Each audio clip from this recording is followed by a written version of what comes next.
All right, everyone. Thank you for joining us for the third session of the first day of GCon 360. We have a really exciting presentation for you today about email encryption, brought to you by one of our great sponsors and a really awesome company in the Google App space called Virtru. There's a couple of notes before we get started about the presentation. We are doing some even more amazing free giveaways for this presentation like we've done before. So just like before, make sure you stick around until the end of the presentation to fill out that really short form. And the guys from Virtru have also been nice enough to provide 5 free licenses for anyone that attends this session. So if you're interested in claiming those 5 free licenses, again, please stick around until the end of the presentation to claim those. So with that, I want to turn it over to Will Ackerley, who is a co-founder of Virtru, and he's going to run through a couple of slides for you guys, and then we're going to move along and hear from a couple of Virtru customers and then see a quick demo. So Will, if you want to go ahead and get started, we can go from here. Yep. Thank you, Andrew. As Andrew said, I'm the co-founder and CTO of Virtru, and I want to go through briefly a few slides and then get to sort of the meat of the conversation. So I'm going to give a brief overview of how to secure your Google Apps organization using encryption. Basically, there are several different ways that you can do so, and I'll go over those different approaches and the pros and cons of each, and then quickly hand it off to Raymond at Radiology of Huntsville, and then Donovan at Excel Talks to talk about their use cases and how Virtru can help them solve end-to-end email encryption, and then we'll get a brief demo from Rob McDonald, who is our VP of Customer Solutions. So in terms of why email encryption is becoming more and more important, there are really 3 main trends that are increasingly motivating people to want to protect their content better. The first is the regulatory environment. So there are increasing pressures on companies that have covered and regulated information, whether it be healthcare information or financial information. Also, from a cybersecurity standpoint, the cybersecurity risk, the number of hacks that have been happening are obviously rapidly increasing. And then just generally speaking, the amount of risk to your data as you're increasingly sharing it is particularly high, whether it be intellectual property in your company, financial data, HR-related data. So where does this all fall? I think every company has at least a few of these categories of information where they really need to protect it carefully. If you're hiring someone, you are going to be collecting personal information about them through the HR process. If you're helping them get health care, there will also be personal health information associated with that. And then if you're running paychecks for them, there's going to be a lot of sensitive financial information out there as well. In terms of the regulated industries, this falls across lots of different spaces where they have a lot to say about the confidentiality of the information that you're sharing. And with traditional email, it simply can't be used without some additional layer of protection and encryption. And this is true across healthcare, through the HIPAA and other regulations, financial services. There are a laundry list of regulations within the state, local, and federal government, which I won't go into every little detail there, but every company is going to have at least a few of these scenarios that are going to motivate them. So then the question is, what are the different options out there, and what do those options get you? So the first, most traditional email encryption that's out there is this point-to-point SSL encryption. So when Google talks about mandatory encryption that they're enforcing in Gmail, for instance, you're getting this for free, right? When you log into Gmail and you see that green lock, that means that your information is being protected from the sender to the Google server. That pipe in transit is protected. but every subsequent interaction of that email from you to that recipient may or may not be encrypted. In fact, the chances of it being sent unencrypted are quite high, and you have no inherent assurance there. So it's nice to have because it provides an additional assurance, but it really doesn't meet the regulatory requirements in most cases. In order to close that gap where those communications in transit might not be protected, there are a lot of companies that provide portal-based solutions. And what that means is that your email is going to be diverted from the traditional email experience out of the inbox and into a portal. So what your recipients are going to see at that point, as many of you might already know, with solutions like Zix or the branded Google Apps message encryption, is a link that's going to necessarily move people away from their inbox and into a portal where that content actually lives.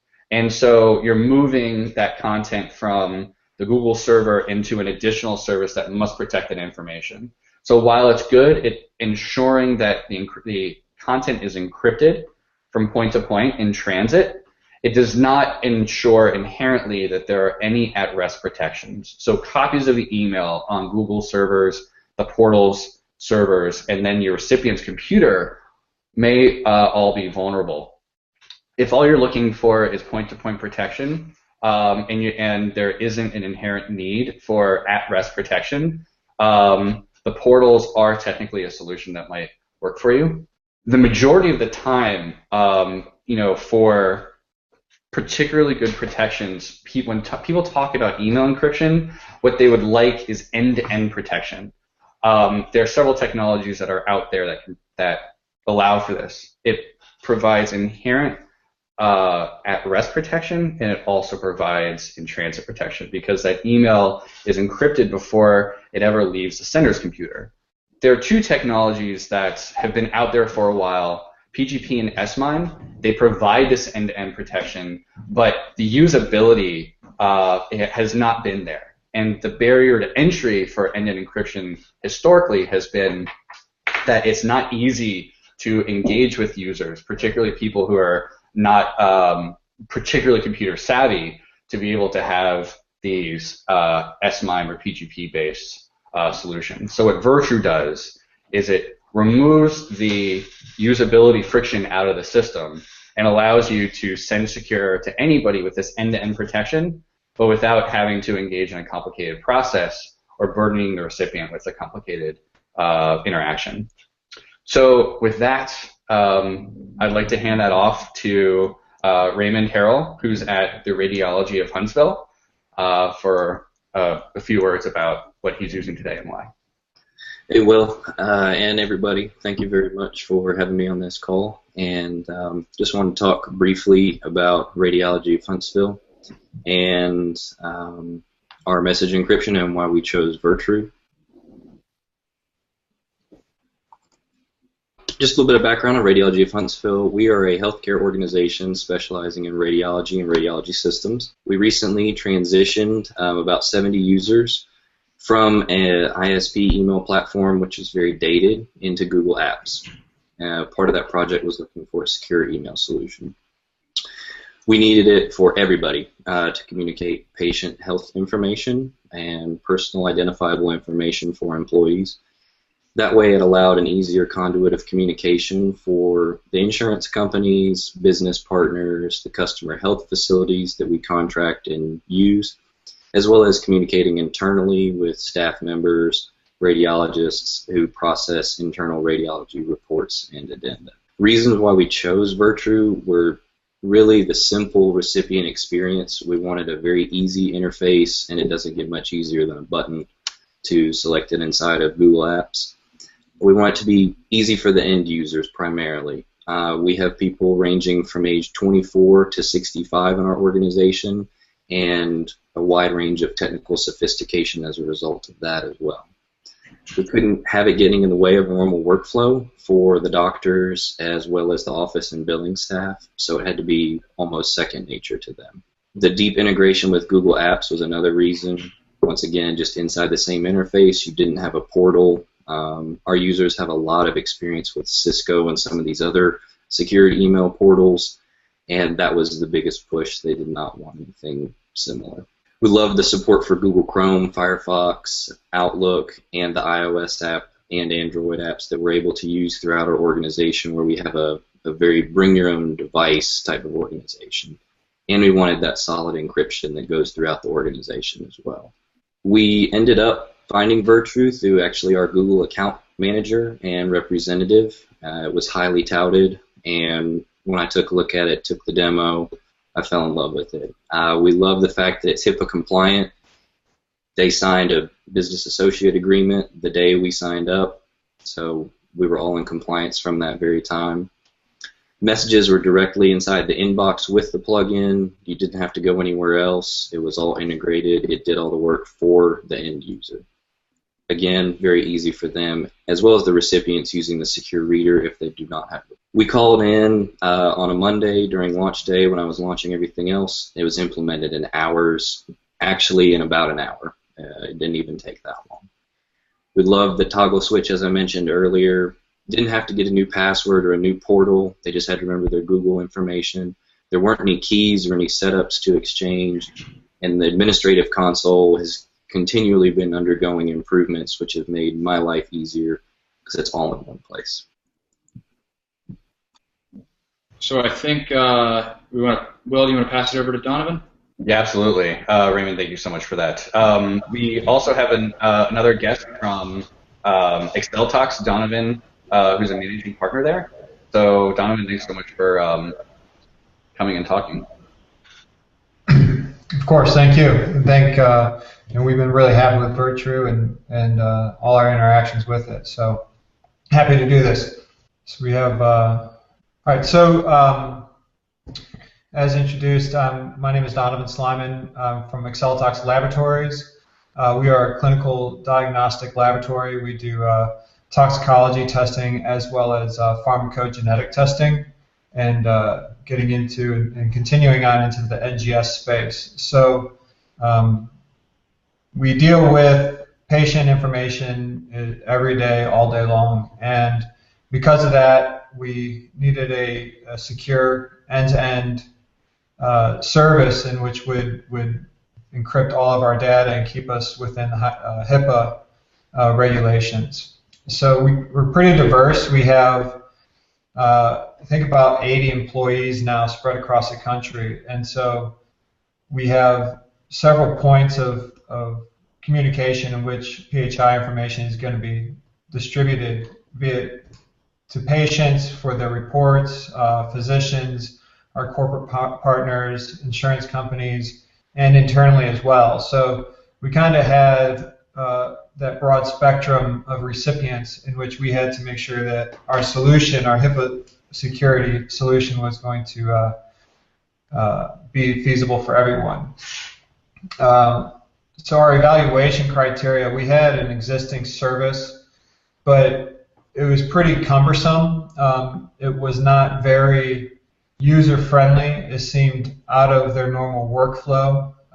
It kind of became a hindrance, and really people, kind of shy away from or weren't securing all the emails that they needed to because of that. So we needed something that was easy to use without a portal. We need it easy for our recipients as well, so that we haven't had any issues with them. Well, how do I open up this attachment, or I can't read this email? We get that all the time, or we were, and we didn't want that anymore.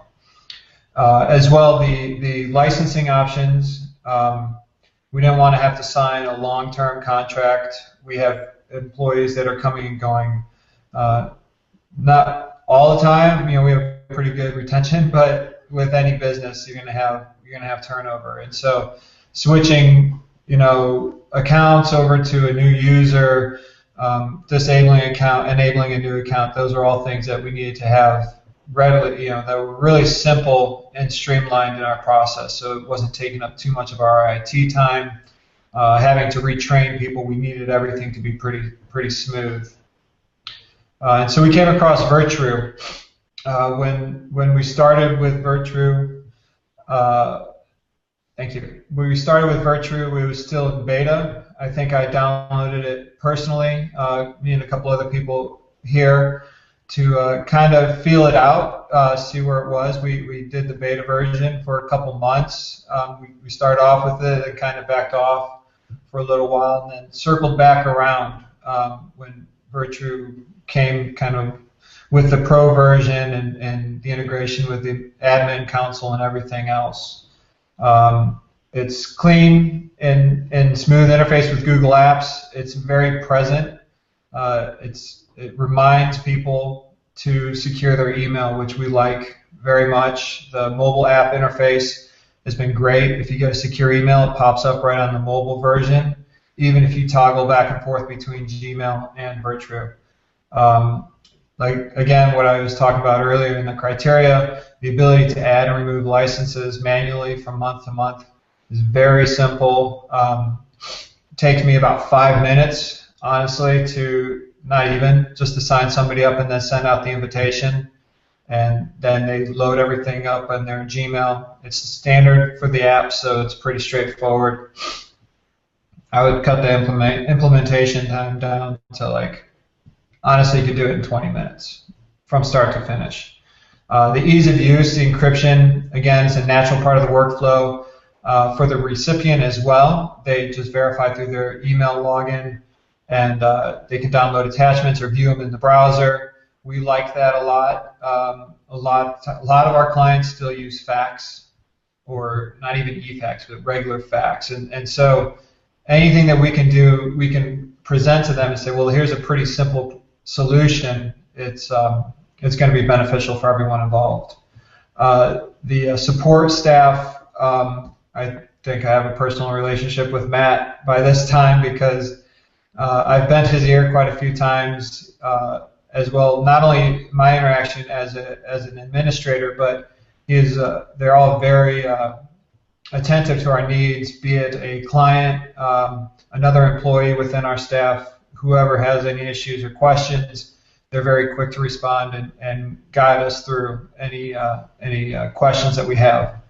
And then, of course, the HIPAA compliance, the BAA agreement, the end-to-end encryption has been really, really good for our needs. So, yeah, that's really, it's been a really great experience. We're happy to have Virtru and continue to see where they take it in the future. I know some of the new rules I'm excited to see come down the line, so that we can take the thought out of our users' hands and make it, part of the process that they have to secure, encrypt.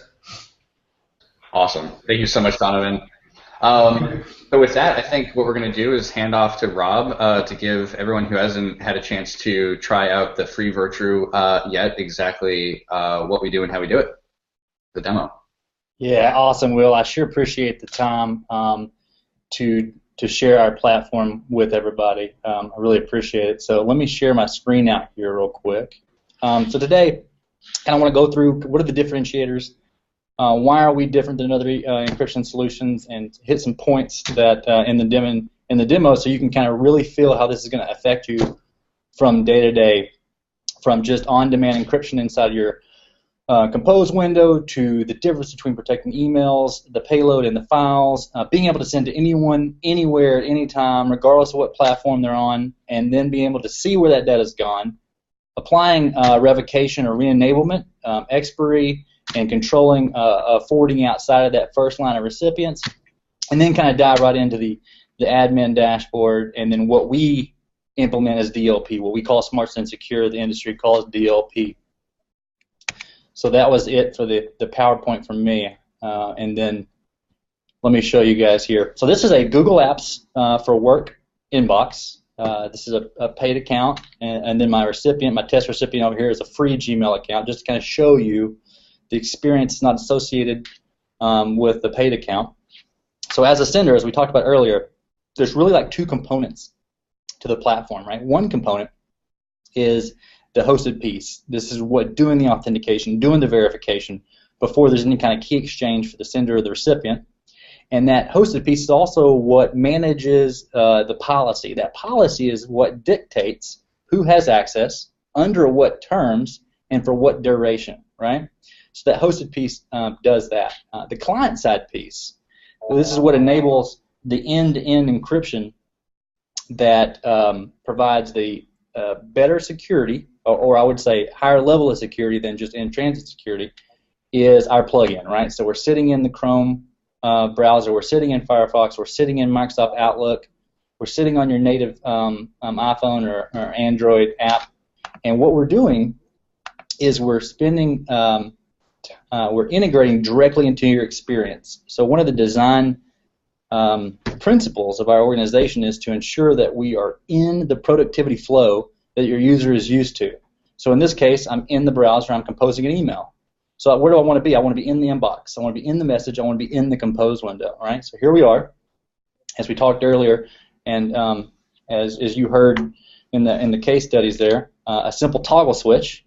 Once toggled on, you have now enabled encryption. So at this point forward, no email is going to leave your computer unencrypted. That includes, in this case, the draft saved by Google, because that is ultimately leaving your computer. So at this point forward, the recipients you type here are the only ones allowed to authenticate and decrypt that email. So I'll just compose an email like I normally do. No different for that user other than toggling it on. I did it on demand there. That could have been done via a policy, which we'll go over in a little bit. Should you want, you have some additional options for disable forwarding and expiration. We'll talk a bit about these two in a bit. And then we take over the send button. Call it send secure. So the user is funneled to the normal workflow they're used to. They go to the same spot for send. And when I click secure send, this policy we just talked about is finished. It's buttoned up. And this email is handed off to be delivered how it normally is delivered. So we click secure send. This user experience from the sender end is now over. They've moved on to whatever they're doing now. They didn't have to leave their experience. And then on the recipient side, before I click this, just talk briefly about what's going to happen here. We're going to attempt to use a federated identity protocol or authentication protocol. In this case, this is Gmail. It's a free Gmail account. So when I click this, again, this browser extension is going to reach up to our policy server and request access to the second of two encryption keys necessary to consume this content. We're going to reach over to Gmail in this case and utilizing OAuth, verify that this user is authenticated and is inside a legitimate session. And if those checks pass and they are on that policy, we're going to exchange that second key down to the client side where this is going to be decrypted and viewed on the recipient machine end to end. So when I click this, that's what happens very quickly, right? So here I am, the recipient. I've taken the 30 seconds or less to install the browser plugin. Free for all recipients, no additional cost there on the recipient side. And I'm able to view this email without leaving my experience, right? So I'm not disjointing my process with you by going to another portal, by leaving the browser or leaving this particular inbox to go read that email. It's going to increase the likelihood that person's going to engage with you or reply and communicate with you, right? That's the whole point of email, increasing collaboration. But we're trying to increase that collaboration while maintaining a high level of security and privacy, right? So here's that recipient message we just talked about. We just saw opened, right? Now I'm the sender. I realized that I should not have sent that email, whether it was an autocomplete error in the compose window or just the wrong content to the wrong person, right? So naturally, my mind travels to sent items because I know if I've been using email at any period of time, that's where that message sits, is in the outbox that's sent items. So again, keeping with the design tenets we discussed earlier, in sent items, I have some new contextual actions. I can edit that policy we talked about earlier, or I can just revoke it, right? So when I click revoke, what happens is I'm removing access for those recipients to that second encryption key. Right, so they no longer have access to what's necessary to decrypt that content. So I'll click it. And as fast as it takes for that policy to update, we're going to remove access to that key. You'll notice here. Right? And because we're creating a policy, right, we're not just destroying that stuff by default, right? If after some kind of risk investigation you realize you want to re-enable that, you can do that, right? So you can come back in, re-enable that message, come back into your inbox, that recipient can, re-authenticate and gain access. So we're not destroying that chain of custody or that productivity. We're allowing you to very granularly control that email, right? So we talked also in the overview of the dashboard, right? So what we call dashboard, you can think of it as like an aggregated view of those policies that you created. So you, administratively and individually, organizations on our Pro platform have access to this. So this is an administrative view. Every user also has an individual view, right? So the difference there is just scope, right? So this individual view is what secure policies I've created. Administratively is what secure policies have been created in my company. And these are those secure policies where you said these recipients have access to decrypt this content. This is not the actual payload. This is the policy that reflects that email, right? So I can click into any one of these emails and see that what I had set for policy options and who are the recipients. And I can come in this dashboard and quickly narrow down to recipients that I need to apply a revoke action to, whether that's sender or recipient, and then revoke that email, very quickly getting to where your data is gone and applying action to it, right? Detection and action, key tenets to security in organizations today. What it also gives you the ability to do is, let's say that an individual, a first line set of recipients, forwarded that email. Important for you to know, undoubtedly. So if you look at the little blue arrow there, that little graphic indicates that this email was forwarded.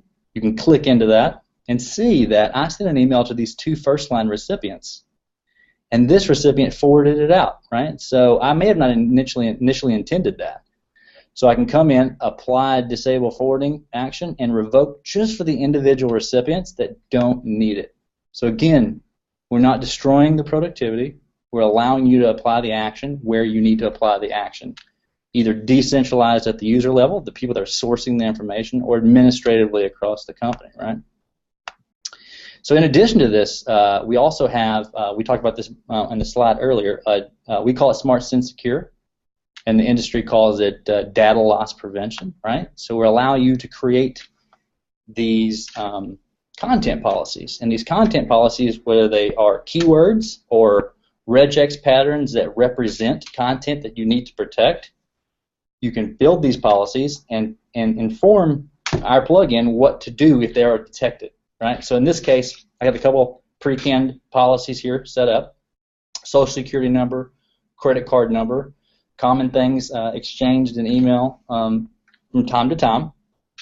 And I may say as an organization that there are users that should be able to do that, and they do it encrypted. But warn them that it's in there. Decentralize that detection to the human that's sourcing that information is an option. You could auto-enforce encryption. And what that looks like is this, right? So I'm the user, composing an email like I normally would. I'll dump into some pre-canned content here. Send that email out. Here in this email, I'm just sending a normal email. In this case, I get a social security number and a credit card number. And when I click send, we're going to detect that there's potentially sensitive information in there, and we're going to highlight it. So if they mouse over, click into these things, they can see that we detect this as a credit card. This is a social security number. And the importance of this is that information security has historically been only punitive, right? We're not raising the awareness level. We're not raising the adoption level of users, the users that are actually creating the content in organizations. We're trying to change that paradigm by making it easy to use, raising the adoption rates, and presenting instructive dialogues to these users about sensitive information so that you can raise security awareness. Make the people that are creating your content, that out there representing your company, a member of the information security team. I think that's key to security in the future, is that detection rate. So then if they look at this email and realize this is not a false positive, I definitely should turn encryption on. In this case, I said warn. They can say send secure, right? No different there. There's another policy in here real quick that says IP address encrypt email. Same concept, except for now I don't want to take any chances. I don't want to decentralize anything. So if I have an email here, an IP address in there, I said automatically encrypt. As soon as I click send, it's off right now. I'm going to detect that, turn the solution on, send the email encrypted. So now that user didn't have to do anything. But as a company, I have these data classification policies. I've done all these exercises to produce these policies and procedures that represent my information security posture and information management plan, and now I'm trying to enforce them in technology. That's key, the marriage of the two, right? You can spend all this time on these exercises to know where your secure data is, but if you don't have technology to help you enforce those, especially in today's collaborative world with cloud services like Google Apps, it's very difficult to ensure you're getting what you need to get enforced. So that's it. That's an overview of the platform. I sure appreciate you taking the time to see this, and I will hand it back over to Will. Awesome. Rob, thank you so much. Before you stop sharing your screen, we're getting a lot of questions about attachments. So I was wondering if you could... Yeah, absolutely. So let me just demonstrate that. That's a really good point. Let me share my screen back out. Great. Can I stop you guys also real quick before we move on to the questions? Oh, yeah. Sorry, Andrew. No problem. I just wanted to give everybody a chance to check out the form for Virtru before we move into the questions. This was what will make you eligible for some of the free giveaways. So if you've already filled out a GCon form, the information should be pre-populated for you. So all you have to do is just go to the link and hit submit. So that should take 2 seconds. Then we can hop back over and check out these questions that Will and Rob are going to answer. So yeah, so that's all I had for right now. Rob, if you want to just go ahead and get back into the attachments that you guys were talking about. Yeah, absolutely. So basically, all we've done here is, sorry, let me go back. I'll compose another email, no different than before. Except that now I'm going to attach something sensitive. I've turned the solution on, or it's turned on via policy. I'm going to disable forwarding and set an expiration here just because I know this is sensitive information maybe. I'm going to attach a file like I normally would. I'm going to come in here, select this PowerPoint deck because that was what was readily available. We're data agnostic, right? So we don't care what content you're going to attach or encrypt. We can wrap that with our TDF format and protect that in the same way. So you just saw there that we just attached that PowerPoint deck without any different, right? So turn the solution on, attach a file, hit secure send. So then on the recipient side, same concept, right? Here we are in the inbox, email with attachment. You can see here they've got an option. So this is still in TDF format. They were authorized for this policy. They can come in here and click decrypt and consume that content on their side. So it was encrypted end-to-end and at rest anywhere along the way. So attachments are supported much in the same way you would experience attachments in email today. Yep. So a follow-on question there, Rob, if you can keep your screen up, was what happens when the attachment is saved? And the short answer is everything is encrypted all the way up and until a recipient decides they want to unwrap and save the original file off to their hard drive. So by default, in a recipient's PST file, on their phone, etc., when these emails are syncing everywhere, it's going to stay encrypted regardless of where that information propagates. It really is when that user takes the action to say unwrap a PowerPoint file to do so, but they don't have to. In the case of a PDF or an image, they can consume that content without unwrapping it, particularly like in the secure reader. They don't even have to install software to be able to look at what that attachment is and not save unencrypted copies. It purely is a choice of the recipient. The other, there's another big question that was asked around the ability to granularly set who has the pro capabilities. So Rob, if you can show, you turn on admin mode, the fact that we display the users and we have the ability to have the administrator decide who on an individual by individual basis or on a sub-org basis who they want to have that license. They can still sync their entire domain so that aliases and groups everywhere are fully supported. So if you want to email a distribution group, say you've got 20 people in your legal team and you have a legal at your company email address, the Virtru encryption will still work when you link Virtru with your domain, regardless of who you're giving this advanced managed send capability too. Yeah, that's a really important note, actually, because historic PKI infrastructures have made distribution group and group communications very difficult to participate in, and because we are aware via our deep Google Apps integration of group memberships, it makes it a lot easier to onboard and offboard people from sensitive projects or sensitive groups just by their group membership, right? So you can take these existing internal groups and security groups that you've developed for participation in these secure communications, and we can support that business use case, right? Yeah, the next top question, thank you, Andrew, is one really around from Don, and I think a lot of people have promoted it, is if you run into an issue where the recipient's IT department is not allowing their end users to install Virtru. That is a core use case. Particularly people who are sending information that's sensitive, and there's a company who really takes their security seriously and is locking down, say, Outlook and the ability to install extensions, and they don't have even user level, not let alone the administrative capabilities. We've got the secure reader to cover that scenario, so the recipient doesn't have to install any software, and we actually have a capability whereby the secure reader, even though it does not directly have the content or the key, is the software has the encryption component capable of combining the encrypted payload and the key to be able to show you the message as a recipient without having to actually install software, really just going to a web page. You don't have to create an account. So Rob, I mean, if you want to show yeah, let me demonstrate that. Do you have a PDF available potentially to show off? Give me 1 second here. Yeah, and so I think what's important is that I show you guys real world scenarios. Very few vendors, I think, are spending the time to do that. They're just showing you what is absolutely best. And there's a common scenario that you're going to encounter today with recipients that can't or won't install the plugin. If you give me just 1 second here, I'm going to find a PDF file so I can attach that so everybody can see the same thing. Yeah, in the meantime, maybe I'll just answer a few more questions. Yeah, can I hop in for a second, actually? Yeah. While Rob is setting that up, there was a question about the slide deck and if people can get access to the presentation after this is over, especially so they can pass it along to the people that control the dollars. So yes. We're going to make the presentation available to everybody that fills out the form.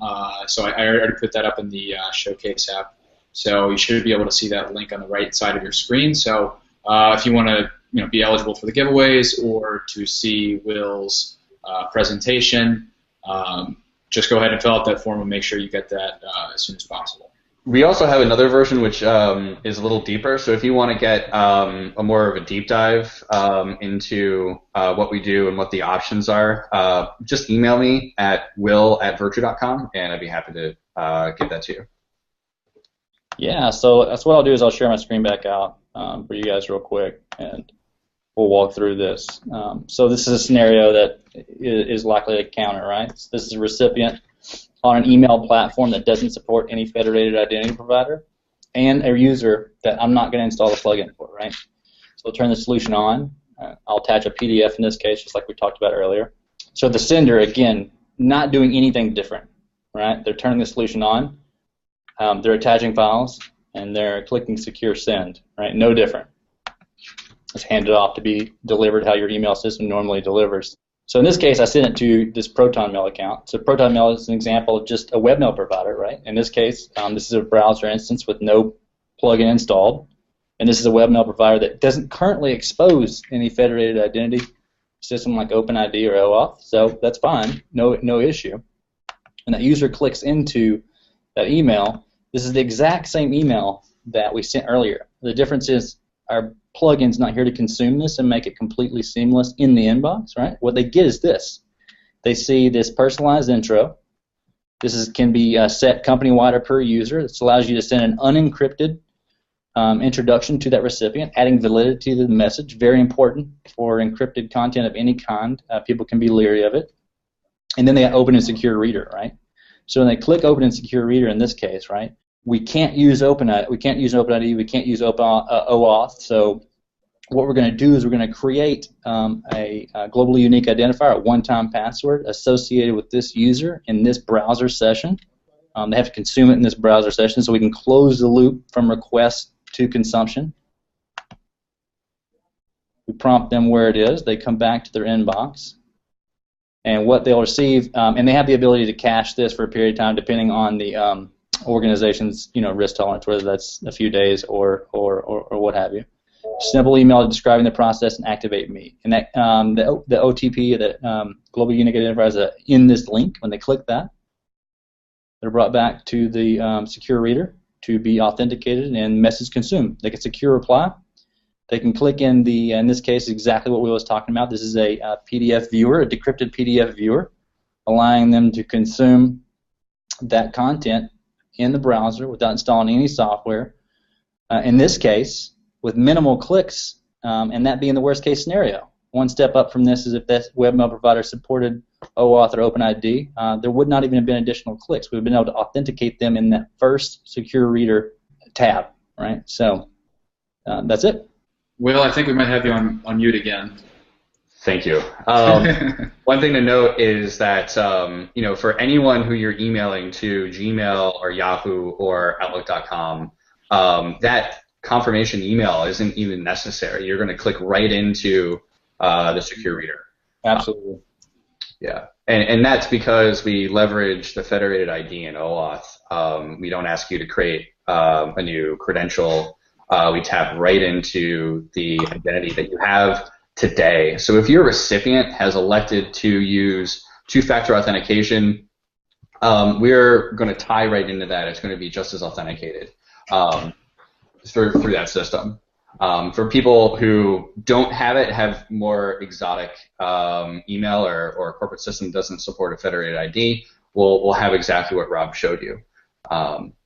And so that's the most clicks that you'd ever see for a recipient. Yeah, and that's the point there, right? To be being transparent with users in the real world, that was the longest tail of consumption necessary with our product. So even inside that longest tail of authentication, you're well within the current offerings in the market today, providing less friction and hopefully more adoption rates and more collaboration back and forth securely. Yep. Great. And then in terms of platforms that we support, I mean, that's something we haven't really talked much about yet. We support full integration with desktop Outlook 2010, 2013, mobile, where we've got apps for iOS and Android, and then Chrome, Firefox. Now, someone actually asked about integration with Gmail on iOS, and while Gmail app does not officially support plugin architectures the way that the more desktop or browser apps do,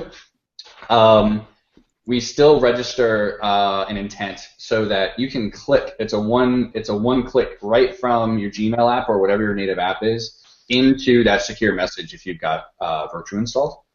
So that is the experience that you have if you really want to keep using your native app, but have the Virtru experience as well. But both of those apps are also full-blown email apps, so you can send unsecure message or secure messages right from the Virtru app. And it fully supports multi-factor authentication through Google Apps. So if you have turned on two-factor, it'll work just great. And I think we're sharing a screen that shows you how to get the 5 free licenses of Virtru. You want to talk to that a little bit, Andrew?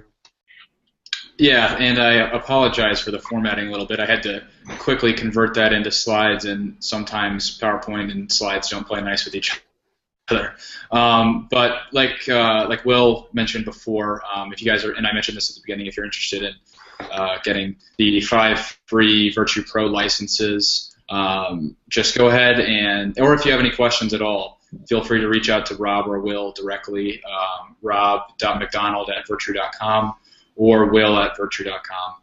And if you also take the time to fill out the form that we provided and the Showcase app, that'll also make you eligible for some of the free giveaways, to get the PowerPoint presentation, and I'm sure we might be able to figure out a way to get some free licenses to those people as well.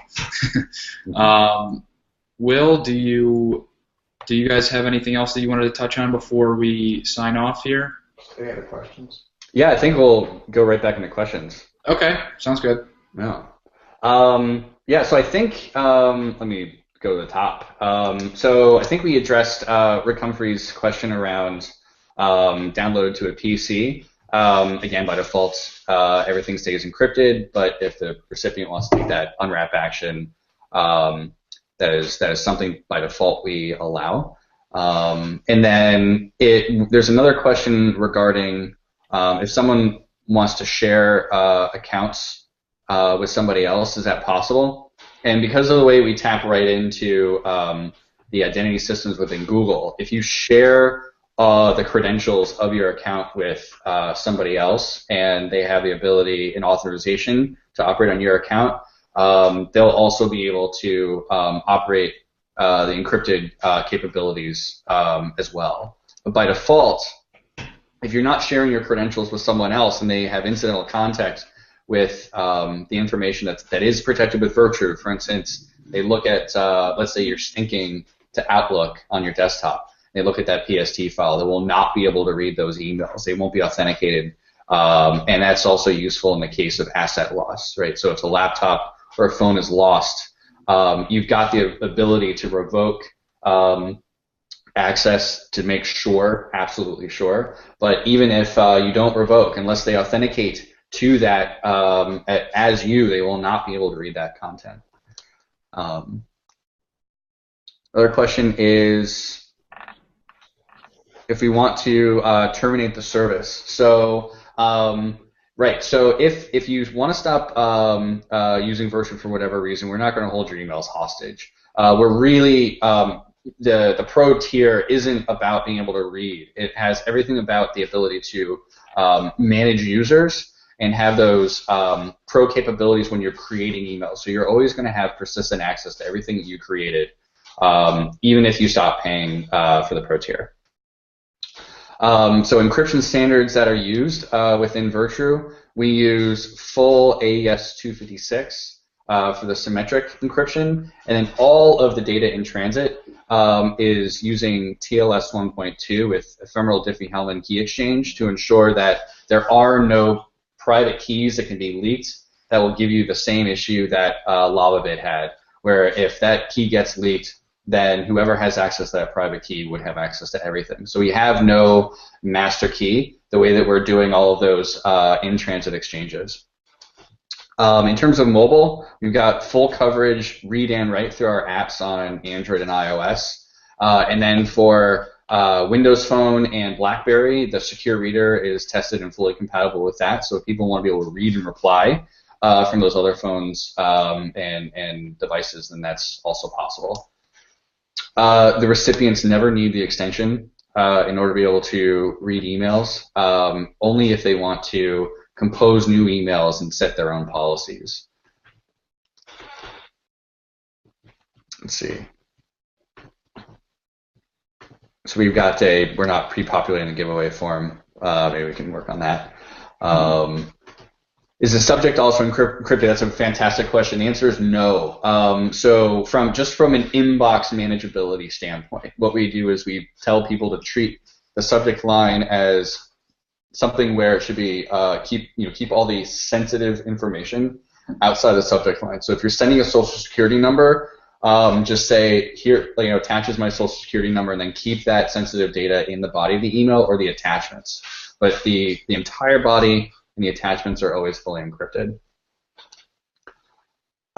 You never have to pay as a recipient. So a license gives you unlimited sending capability, and that's true for the number of emails and also the size of attachments.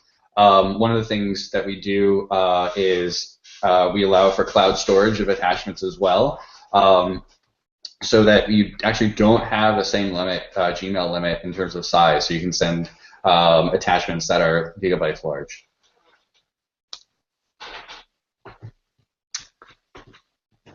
is it possible for Virtru to send to Google Groups? So all groups that are managed within your domain are fully supported when you sync Virtru with your domain, and that's true across anybody. And so if you want to send to groups and manage those groups, I would highly encourage you to do that through your Google domain directly. Other distribution groups are another matter. You can still authenticate through them, but it's not as seamless of an experience as if you sync your domain directly. Let's see. You say there's no master key. Does this make it impossible for Google Apps admins to perform discovery searches on encrypted emails? Absolutely not. We allow you to still use eDiscovery workflows. We have in beta, we're not released yet, the ability to hook right into Google Vault. So if you would like that, please just reach out to us. We have not figured out if that's going to be included in the free tier a la carte, but we can certainly give that to you. We also have the ability to give you full key export if you need to do an eDiscovery today. You can just let us know and assert your. We know who the authorized admins are, super admins, and we can do a key export. And we can allow you through that mechanism. If you want to go and do an export for an inbox file within Vault, that's a way to do that. Estimated cost, so we're pricing this at $2.50 per user per month if you're buying on a per month basis. And so we want to make sure that we're cost competitive as well as user experience competitive. Yeah, real quick to that, no minimums. So that $2.50 is it's like one seat. Discounts apply at volume, and there are no minimums, so you don't have to purchase the entire domain to participate.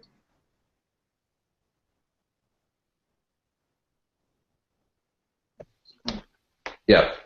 So I just wanted to confirm one thing that we're offering now publicly is if you want to have that, if you use Virtru and see the template that shows up for people who haven't seen the email first. Actually, no, sorry, Rob showed it. That is definitely customizable for your domain.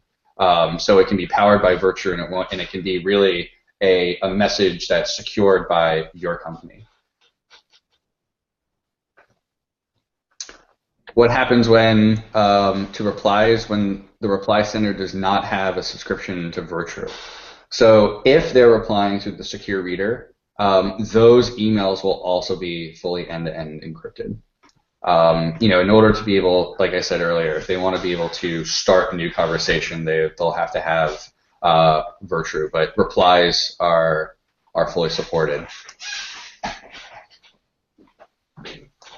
As a nonprofit, if I can budget 100 licenses, but I have 150 users, can I swap users throughout the year? Absolutely. We don't do any hard binding to a user. So, as was mentioned, I think Donovan, you mentioned this. You've got people coming in and out all the time, or churn just a natural business reality. So we can swap those out. And like I said earlier, right? If for the users that have already created messages, don't become unreadable. It's just you don't have that pro managed tier for those individuals while they don't have a seat, licensed seat. That's totally flexible around who. You don't have to do that for your entire domain. How does it know? Oh, it's a fantastic question. So how did that DLP, Social Security number, warning pop up? So Rob was talking about the DLP, data loss prevention policies. What we do is we push those policies directly to the sender's computer. And so your browser or your Outlook will actually be doing that scanning before you hit the send button. And in that way, you maintain that end-to-end encryption, yet you have the ability, before content is encrypted, to make sure that you're meeting all of your company's policies. So it's very different from the standard gateway-based encryption, where not only does your mail provider have access to the content, and that gateway as well, where it's blindly encrypting where the sender might not know, and then they might not realize that until they get a call from their recipient wondering why they got put into some portal. We show the sender, hey, this is what hit, this is why. You can customize those messages and really sort of make that more of a learning experience. Yeah, real quick, specifically to that, this isn't just keywords though. We can, any kind of format that can be a pattern, like a social security number's got a set qualified pattern. We use a language that represents that pattern. So it's not just looking for the term social security. We're actually matching that pattern. So anywhere you have an account number, an IBAN, credit card number, these things that can be pattern, a pattern can be summarized. That's how we're matching that particular content. Yep. Yeah, if someone asks if we operate on Chrome OS, we absolutely do. So if you have a Chromebook, we'll run right in there. Google Drive attachments, right now, we make sure that if you've got the Send Secure button, we'll encrypt everything that's fully supported.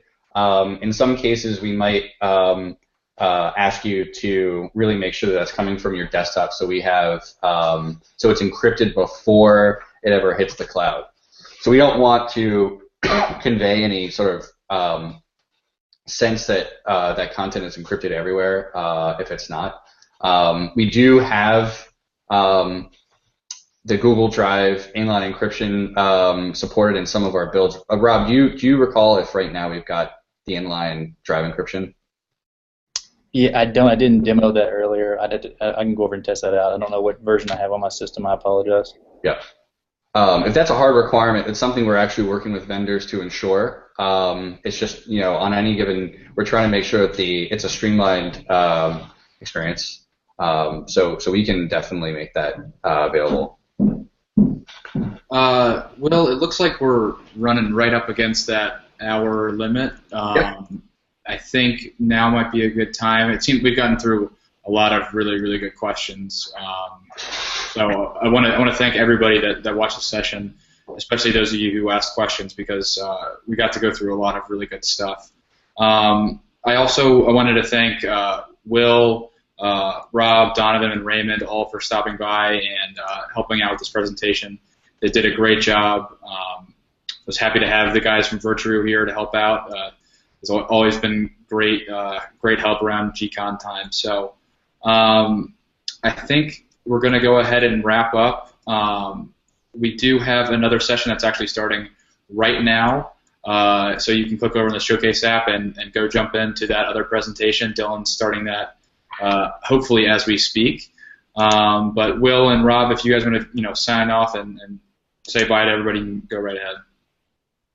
Yeah, just real quick, thank you so much, everybody. I know many of you might have questions that have not been answered. Please reach out to me directly at will@virtru.com or Rob at rob.mcdonald. Yeah, everybody was very generous with their time. I had a swell time going over the product. I appreciate it. All right, guys. Thanks again for stopping by. And like I said, we have another presentation going on right now, so we're going to go ahead and sign off. But thanks again, and we'll see you later. Cheers.